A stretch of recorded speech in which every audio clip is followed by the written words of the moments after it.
Hey guys, this is Ty of Tychem. And this is Ashley Miller, founder of Koi3. And this is Series of Conversations. Hey guys, we are back here with episode 4 of season 3. Yeah, we getting it. What's up, everyone? Yes, hope everyone is doing well. We are in 2021. We're four podcasters, or I don't even know. We're 4 podcasts in, and things are going well, right? Yes. No, I mean, I just feel like I was saying this the other day. The months are going by so fast, and I'm just like, all right, let me get these to-do lists out. Let me recalibrate, make sure I'm doing what I set out to do, because I can't believe it's about to be end of March, going into April. Exactly. And I was gonna say the vaccines are out, but I know Ashley has her reserves. We're not even gonna go there yet. We're gonna come to you guys with a conversation soon about this, because me and Ty, and I just see Melanie's face. She probably has her own feelings about it. Everybody, I need to get hooked up. I need the hookup. I need the plug. So listen. I got a Twitter link if y'all would need it, but we're not gonna do vaccine talk and COVID talk right now, because we got a great guest on our podcast today. We do. We should just go right into it. So, yeah, let's do it. I can introduce the topic of conversation and start the podcast off. So our podcast title today is Women in A&R, and hashtag or pushing. Okay, I'm messing up, but women in A&R pushing. Girl, Ty, you good? Why you? I know, because I looked at the word. I was like, is it what? Okay, but I'm gonna start over. It's women in A&R pushing culture through music. Yeah, I love it. And we definitely kind of bit that title from Melanie herself, because when you look her up, you're gonna see, and she'll tell us the real title, what's in the Instagram bio, because if it ain't in the Instagram bio, it ain't real. Okay? Exactly. So she'll tell us what that is, but definitely keep going. Sorry, Ty. Exactly. No worries. So that's our topic of conversation. And before I start, I'll say how I met Melanie. So Melanie and I used to work together. I made her my friend. So, and I'll just give a brief description of how I met her. So we were working together at a tech company, and I would always walk on the same path as this girl. And I would just be like, yo, she's the only Black girl I see. We take the same secret elevator. And I remember the day I was going to work, it was like a Monday, and I was like, I'm gonna say hi to this girl. I looked crazy. I probably looked crazy running up behind her, but I finally caught up with her and I introduced myself. And ever since then, we've been great. Match made in heaven. Exactly. But I definitely want her to give a brief introduction of herself. My girl is in music, and she gonna give y'all the tea, because when I tell you she put me on, she gonna put y'all on some tips. But please introduce yourself to our listeners. I'm messing up today. Hi, everyone. Thank you so much. This is such a great to be part of this. Longtime fan of the podcast. Melanie, born from Chicago, based in Brooklyn, worked in the music industry for a decade. And I'm just really passionate about pushing culture left to center across the Black diaspora in the world of marketing, music, tech, fashion, whatever it might be, just left to center music across the Black diaspora. So it can be in Kenya, it can be in Jersey. It's just, trying to show how Black people are great. I love that. I love that because it hits home for all of us, especially in this time.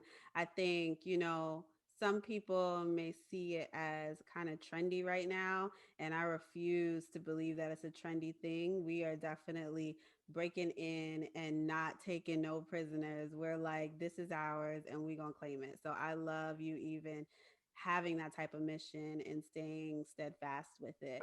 So thank you. I appreciate it. Yeah. I did my research. Plus, we've had some conversations, because back when we've had a series of conversations. Right. We had a series of conversations in other areas in New York when we would have the live events. And I know a little bit, but I remember you kind of telling me back in the day that your parents were definitely more on that lawyer, doctor type life. And so I would just be very interested in how you even got into the music industry, because so many of us know that, especially when we're starting out, we had our whole aspects and where we were going to go from like high school and into college or before college. And then to see where a lot of us are at now, we had no idea we would have even gotten there. Just based on what, you know, society or what our family wanted us to do back in the day. So how did you even get from lawyer, doctor life to now A&R and in the music industry? Now you said it perfectly, lawyer, doctor life, because I started off college pre-med. I graduated college pre-law. I haven't done a full-time job in either field, but you know, I got those credits. That's crazy. But I mean, I think it was a case of just like, you know, my parents believed in me. They were like, okay, we have an intelligent child. You know, what do you do when you know, raise your kid who, you know, likes X, Y, and Z? You suggest, you know, secondary school, you say doctor, lawyer, things like that. And, you know, you trust your parents and they're right. And the transition kind of happened I was always a big music fan. Like my mom now, it's like, I'm to blame just because, you know, my first concert, I was at 7 and it wasn't like I saw Nina Baker. Like I saw Monica, like, you know what I mean? Like, you know, like it was like, you know, like All That had a concert called the All That Music and More concert. Like, so remember All That at the end, all the performers, they actually had a tour. Oh, I did not know that. Exactly. I think I saw the t-shirt somewhere, you know, child's extra large. I could still kind of fit into it. But yeah, like, so like since 7, I was going to concerts and like, you know, my mom would drive from Chicago to Milwaukee, you know, to let me see NSYNC because I was the biggest NSYNC fan. And I would go to concerts by myself just because I like the artist so much. So like I was always like a big voracious like music listener. But at the same time, it never really occurred to me like it was a career. You know, like I played piano as a kid. I used to like, I don't know, you know, those times I used to like sing and play the piano. That was with my Alicia Keys for a bit, you know. Oh, she has skill. You know, but I never, you know, I never was the type of like, oh, I'm going to be a musician. Because like, as I got older, I'm like, okay, you're not about to be a singer, right? And I stopped playing piano at a certain age. But I love music, but I didn't think of like, how could this be my future? Or just a hobby like other people have.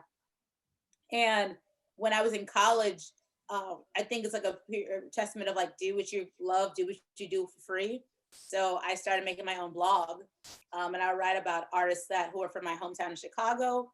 I went to the school called Xavier University of Louisiana in New Orleans, HBCU. So I was writing about local artists in New Orleans, as well as I was like writing my own little twist to like the things that I would read about on blogs. And I just did it for fun. Like it wasn't like, definitely wasn't for clout because it was like 3 page views. It was me. Like my friends weren't even reading it. I just did it because I loved it. And I was like, oh, I love the cool kids. I'm going to write about this song. Like it was just coming out of my heart while I was also taking these, you know, law classes. And eventually the people that I started writing about reached out to me because that's the thing. If you're writing about someone who's emerging and no one's writing about them and they're just playing shows, but like no one stopped and said, hey, they have this show on Friday. I'm going to write about it. Like if you're not at that point of your career, literally if you Google them, nothing's going to come up. But I came up because I was writing about them. And that's how things kicked off. I wrote about the people, you know, one of those artists was G-Eazy. Now he's successful. And, you know, I was brought into his team. You know, I added value in terms of like in the PR, helped with his, I helped his management with a lot of things. And that just kind of got the ball rolling.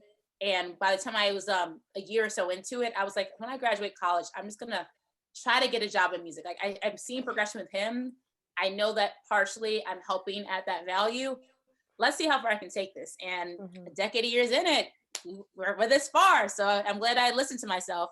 Oh my God. I love that. And so specifically now you're in A&R and I want you to kind of explain to us what it is because so my idea of A&R is really like, first, I don't know why I was telling Ty this earlier today. I was like, yo, when I think of A&R, I think of one, the whole Diddy life, when, you know, discovery of Big Papa, all this stuff. But then also like when I think about the lifestyle of someone that's in A&R, I kind of always go back to Brown Sugar because I just think about when he was like, when out you fell there, like hip hop. Yeah.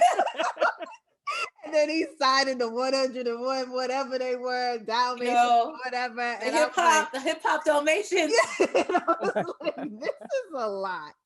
And it's like, but I also just looked at the passion and what you have.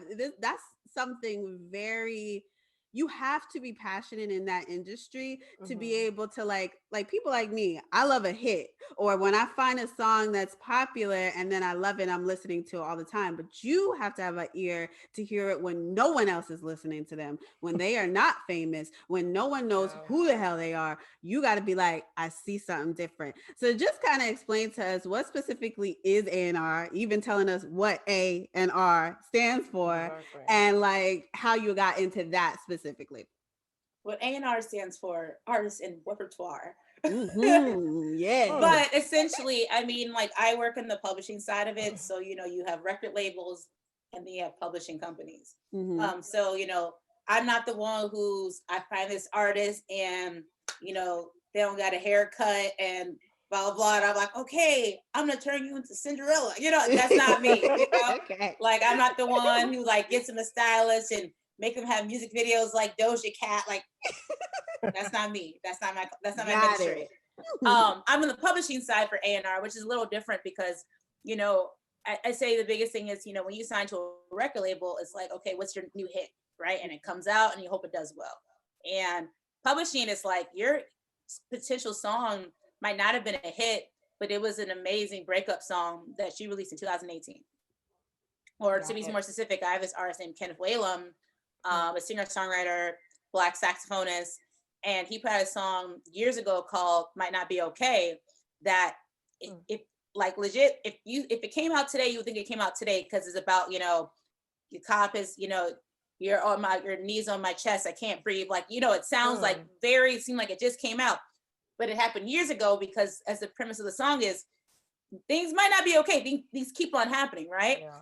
And I'm happy to say, like, he just got a new sync placement. This past week, he was played in the TV show Black Lightning. Yeah. And so it's kind of like, that's a song that's years old, but that song still has purpose and meaning that's relevant to today, versus a record label's more of like, okay, this song's coming out.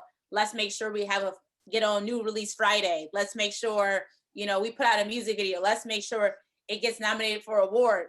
Versus publishing is kind of like, the song something's coming out soon, could have came out 3 years ago, or it can be a legend who might have passed away, and this is their catalog, and finding TV show, film, sync opportunities for that. So one thing is me as an A&R is looking for artists, but not just the ones like, yo, this is my SoundCloud link, but like looking at their catalog. Like, have they been able to do this year after year after year? Do they have that consistency? Do they have those songs that really speak to a purpose and a meaning that's relevant to what stories are we telling in TV shows and films? Are there stories in television and films that weren't told in the past and they're told now, like literally like a Black Lightning, a TV show like that, like that would be relevant, that a song that when he put out, a Black Lightning probably wasn't out.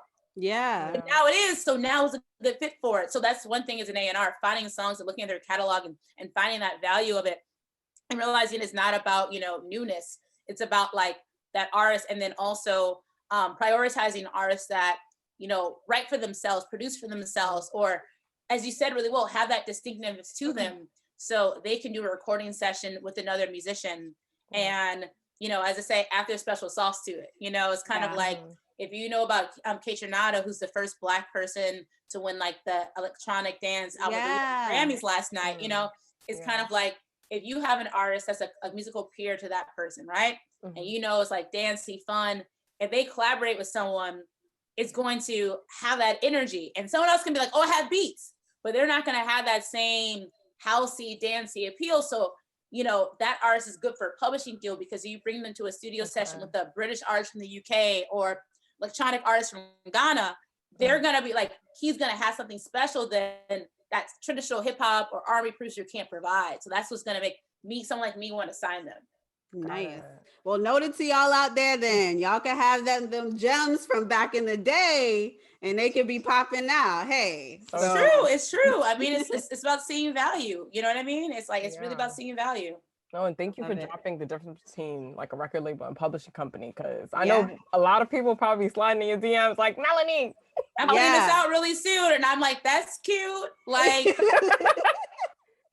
can you write a bop in the studio real quick?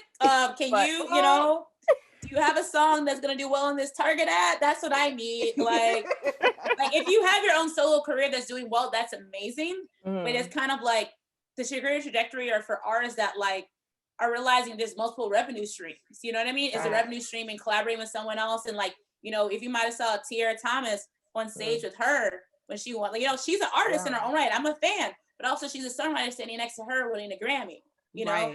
And it's like money getting from sync. So it's kind of like, I remember the artists who were like, I have my own career, I'm focusing on that, but also let me get these other bags too, which that's my game.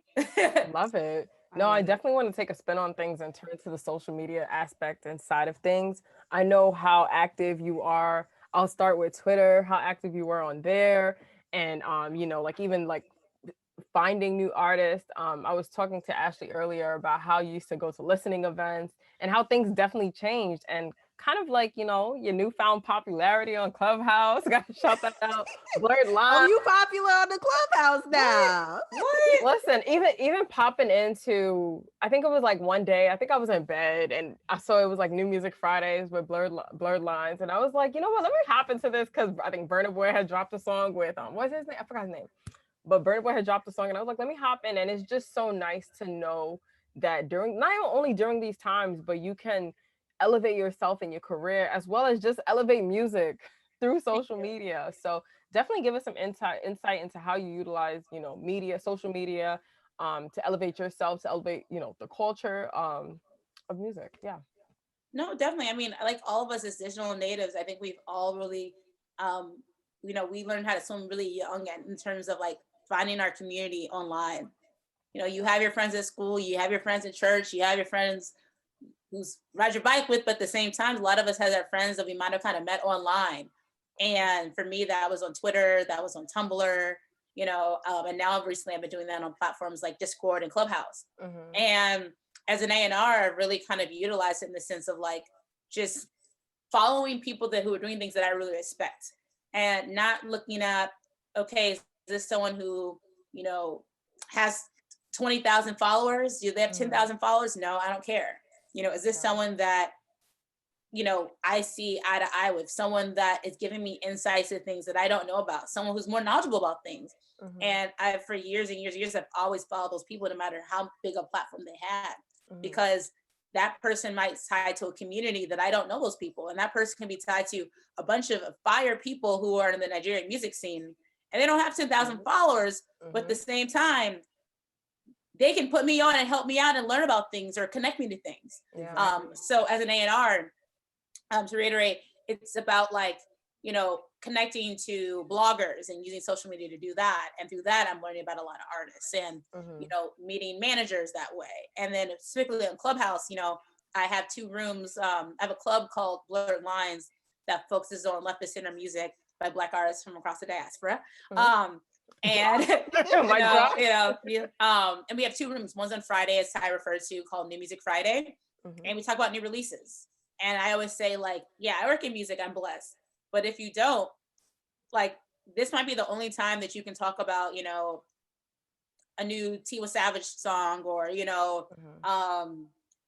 something GoldLink just did, you know, like, this is the only time you might be able to discuss this ever or learn about this stuff. So let's create this space. This is our moment. Let's try to stay on topic, because stuff came out today and you can't go to another room on Clubhouse and probably talk about these people. You might not follow more than 2 people on Twitter. It might not even be on your timeline at all. And I want to have an environment, people like, oh my God, this product is coming out. Do you guys know? And I was like, yes. I'm so excited, you know, or I need to check that out. Or who is that person? Your description's great. And create those communities for not, yes, me as an A&R to find about artists, but just overall in general, these like-minded people to come together and share an experience, because it's kind of like the biggest thing you learn in the music industry is like, it is a lot of a solo journey. And if you're a musician or an aspiring executive or in the industry, you still are looking for that community. So I'm trying to instill that. In the same time, when you build it, it comes back to you. And, you know, you might talk to an artist and get to know their manager. And then that manager, you end up collaborating with them. So it's been really beneficial when it comes to like signing artists, amplifying artists, and connecting dots. Sounds good. And I kind of want to like tap into this. So I know you used to go to a lot of like events and like listening events. And I know you probably missed those. I don't even want to like, you know, bring my memories back. But how are you like finding artists or discovering artists? And if you can't give us the tea, don't give it to us. We want the tea. But how have you or people in your industry have been finding artists, you know, in this space? Like, how are you finding them?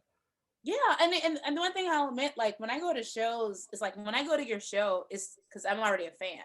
Like, you know, like I'm going there when you're like the opener at 7 p.m. and then like leaving.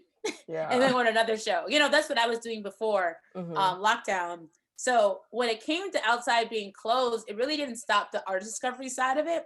Okay. Because I was still finding people digitally, you know, as I always have. It was just kind of like, okay, connecting that community tied to it. Okay, who's also going to that show? Oh, I didn't know you know who that person is. Like, oh, okay, you don't know that person. You're here to see the other opener. Okay, well, check out this person. You know what I mean? Because like, I'm working publishing, but you work at a booking agency, like, or like you're a manager. Like, okay, let's tag team. You know, but like, so I feel like I didn't feel like that step back because of that. Okay. But when it comes to funding, I mean, like, I'll do the same thing I said a decade ago. I still read blogs. I still read the same blogs as I did a decade ago. You know, the same person I used to email a decade ago at a blog named like Pictures and Planes. I'm still reading it now. The style that I'm more likely to like know them on a personal level. You know, my friends might have different podcasts and they focus on. I have my friends have this podcast called Not 97. You know, and it's about like, it's like the only music discovery podcast. Like it's like this type of format, but we all go and we share 2 songs that we like.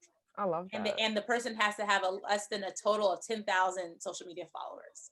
Okay, so that's kind of putting like elevating people. Exactly. It's like you gotta dig. It's like, I'm sorry, no easy. It's like, no, you gotta dig if you're gonna get on this show. So like having peers like that, you know, like reading blogs, and like now I'm like not just reading, you know, Pictures and Planes is based in the States. It's like I'm reading, you know, Tangaza magazine, which focuses on music in East Africa. You know, I'm reading Hammertown Rain, which focuses on like, you know, like left of center music and like diaspora. Like, and like my friend who's a writer there, she's in Ghana. You know, so it's kind of like having these friends, reading these publications, you know, being in these Clubhouse rooms, and I'll be in like room called the Ghanaian Music Lounge, and they're like talking about this person. I'm like, I don't know who these people are, you know, like let me show up next week. You know what I mean? And like eventually, like I'm be able to talk about there's a drill scene in Ghana, and I'm like, yeah, you know, y'all talk is a star, and like, you know, like a year ago, I wasn't able to talk about a drill scene in Ghana. So like when you surround yourself with these people, it kind of becomes your new norm. You have several people to talk about drill in Ghana. You know what I mean? And like, if you don't have that, I'm trying to cultivate communities like my club BlurredLines. So people feel like, let me go into, so I can learn about a drill song coming out of Ghana, London, and Kenya, and Brooklyn, of course, you know? Exactly. I like love your go-getter attitude about it. I don't know if it's because I know you're where are you originally from? Chicago. But I know you've been around. Like we talked about Louisiana. I even mentioned Nashville. I was in Nashville for a little bit. Because I know you have moved all over the place, but what I love is your go-getter attitude about this. Even like you said, even being in the music industry, you may not know something, you're going to research it. You're going to find it, and you want to be part of that conversation. And I would just be curious of how you may have been talking to the women in the industry, because obviously music, it is kind of more of a male-dominated industry, but especially now in this time when there is so much openness for women coming in, stepping in, just even creating their own platforms and this and that nature. Like, what even are your suggestions for the women that are trying to come in now and be part of the industry? No, totally. I mean, I'm glad you said the research, because like that's my thing. I can research something to death. You know what I mean? I'll figure it out. You know, if it's online now. So I said, like, do your research and know your stuff. That's what I start with, because, you know, people will come to you sideways, publicly, privately, all the time. All the time, with force too. Yeah. But at the same time, it's like, if you know your character, if you know what you stand for, if you know you have people who, you know, in the past have said, Melanie's this type of person, or even if they haven't, if you feel like that, like that's going to help push you through. So I say, like, do your research and know your stuff. So then, like, because I was in my room and it was about like the big radio station in the UK we all know is called the BBC, and they have this thing called The Sound Of, and I've been following it for years, and it's like, these are the artists to watch for this upcoming year, right? And I had a room based off of that because I was so excited about the top people, and this British guy comes in, he was like, oh, why are you running this? We need a British person. I'm like, okay. And I mentioned some like people in the top 5, like, oh, what are your thoughts on, you know, person A and person B? And he's like, oh, I don't know who they are. And I was like, sir, you can't come loud matter. and wrong. You can't come in loud and wrong. Exactly.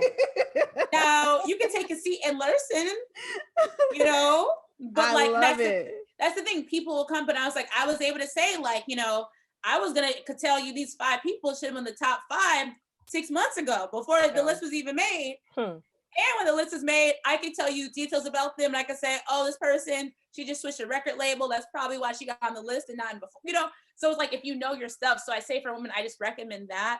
And like, so it's kind of like, yes, you have to have the passion out of the love for it.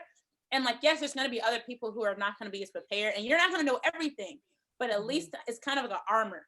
You know what I mean? Yeah. And arm yourself with that, because like, if you know your character, if you know your insight, if you're, you know, you're passionate more than someone else, even if they might be well connected. If you're on with your passion, it's gonna feel you as you go the way through. And then just, you know, just realize, like, see the value of the people who come to you.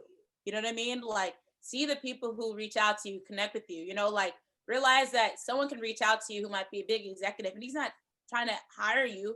He just sees you, likes what you're doing. Right. And like, hold us to that. Oh, that person I respect reached out to me, you know, like, that person, you know, like someone could be in college, you can be in your 20s or your 30s, so whatever who that person is, just arm yourself with that community of people who see you and believe you, if they're men or women. So that's the biggest advice. It's just like, and just like, keep on persevering, just keep on persevering, because it's like, I would say like my first like full-time industry job happened 7 years in, you know, like you know, like 7 years in. Y'all hear this hard work. She didn't. She was in there. She was. But I claim my 10 years too. I claim that I started in 2009, 2010. So I claim every bit of the journey, even if I was still in college. But I know if it comes to the resume stuff, it was like, okay, I worked at this streaming service, and I wrote there, but I wasn't full time when I was a writer. But it was like, okay, full time benefits, whatever. Like talking to all the record labels, the A-list. Yeah, that was only the last like 3 or 4 years. Yeah. But but at the same time, I own the whole journey because I learned from it. The person that I might have met in 2011 is the someone that I have a business meeting with in 2021. And I think that is so important what you're saying there, because a lot of people don't realize that you have to own all of the journey. Like you don't cut yourself short like that. You know what I mean? Yeah, you said full benefits came like 3-4 years ago, but you was still putting in work and learning lessons and even bringing value that you started from before that. So it doesn't matter, women or men, you know, really own your journey and where you're at, because hey, it all counts. Yeah, when you're in the green room talking to someone, they're not going to say, oh, that's a good insight. Did you get benefits when you learned that? Like, did your degree? Did your degree like, say that? Right. There's like this insane. I have a psychology pre-law degree. They're like, well, does your degree give you that insight? You know? It's like, oh, that's cool. What's your social media? Let's stay in touch. Like, you know, and like, and that's it. I mean, I swear the social media more important than the letters behind the name. Exactly. Exactly. Or the titles even before. But exactly. Melanie, like I know gems. I know gems. You just dropping gems, and even like personal chats with Mel. This is how she is. She's like a gem dropper. That's your new and she's title. So vibrant with it. Exactly. Come on, come with energy. But we want to kind of wrap this podcast off, or this interview. No. I know, and it's kind of hard. So guys, if you want to get more of this Melanie like gem droppers, just stalk her in Clubhouse.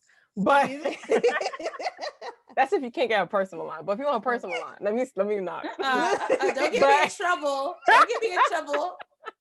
But this is one question and I'm not going to be too intrusive, but I feel like the pandemic has all taught us how to practice self-care even more. And of course, you know, I use music in terms of study music, sleep music, energy music, happy music.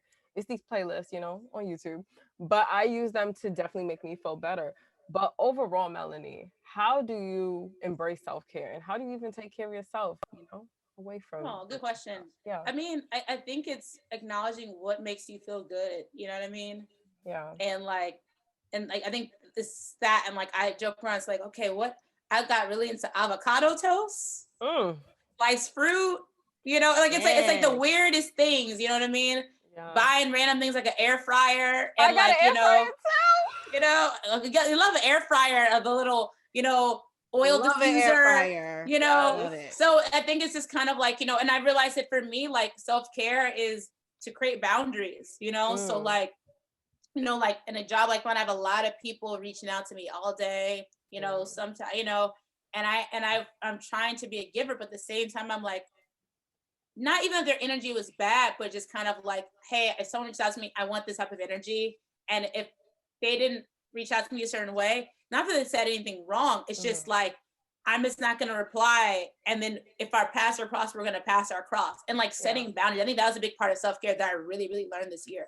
You know, even in like friendships and things like that, of like the people that you know is kind of like, yo, like if we can't both talk about our situation, if I just got to only talk about your hopes and dreams and I can't talk about my hopes and dreams, or like, you know, or whatever it might be, especially when it comes like me having like friendships with men, it's like, okay, like women, you're gonna get that eventually. It's gonna, but like sometimes my guy friends, I'm like, you know, I can get you a discount code to BetterHelp, you know, like, you know, but it's just kind of like I learned like boundaries, you know, like, okay, you have to eat. Let me make sure my fridge is stocked with things that like makes me like excited, like, ooh, like I need my avocados, like a couple weeks ago I got into like dragon fruit, you know, like whatever little things, you know, when you get them off the street a little cheaper, you know, but I'm like, that's been my self-care, like what has made me happy. You know, I'm a big talkative person, right? So like, let me go to the Clubhouse and meet new people and do that. Like, and like, there's nothing wrong with that. Everyone else can be like, oh, I'm over Clubhouse. Hey, it still brings me joy. So I'm going to keep on doing it and not care. So it's boundaries, embracing things that I love, and just like being grateful for like the journey that God has given me. And the fact that I'm still in the game. I still have my family. My family's healthy. I still have my job.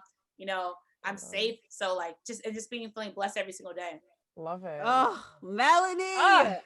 Oh my gosh. We're definitely going to have you back because I feel like the energy is like permeating through the microphone, through the screen, all the vibes. I just want to say thank you so much for being authentic, being just so transparent. Definitely a motivation to not only me, but I know so many out there because look, y'all, she went from the Dr. Lawyer life to she leveling up in the music industry. So that just shows you that when you go after your passions and your purposes, you just don't know where life is going to take you. And I already know this girl is nonstop. This is just the beginning for her. I already know that she probably got things that she's not even telling us that's in the works right now. I can't. Okay, because I'm seeing, you know, I'm seeing blurred lines turning into something else. You know, we gotta, I was named a Billboard change agent this year, so the price went up. You know?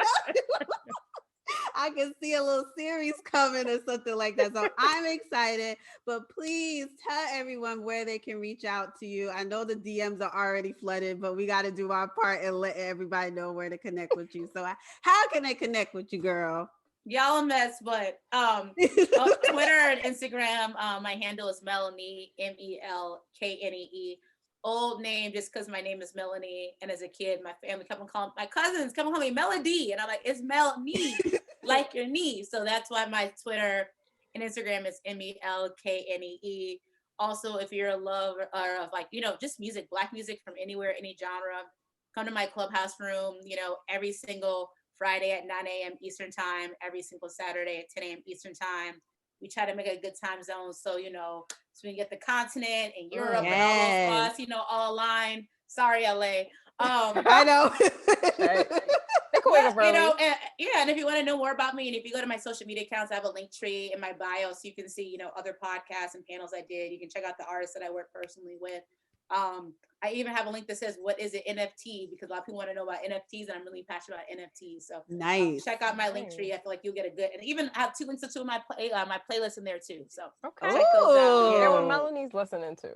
You know, my Melanie Bait playlist. So, you know, yeah, if you want, you know, you gotta have the sound if you want to loop me in, you know, let's see, you got the, you know, but that's it. But thank you so much. I really appreciate you giving me this platform, and this has just been full of so much love. Yes, well, we thank you. We love you, girls. Always a good vibes when we talking to you guys. And you guys remember, this is going to be dropping. We drop every other Wednesday. So check us out. This will be coming out soon. And then this is Women's History Month. So we are honoring the women that we think are dope and amazing. Next up, we're going to be having an amazing woman coming on telling us how to gather our life and balance that in the work. So can't wait to have that discussion. And Ty, you want to close us out? Yes. Thank you again, Melanie. We really appreciate you.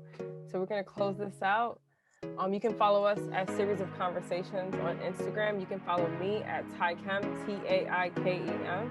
And then you can follow me at Ashley Michelle Miller, and always follow Koi3 at KOI_THREE. And this is Series of Conversations.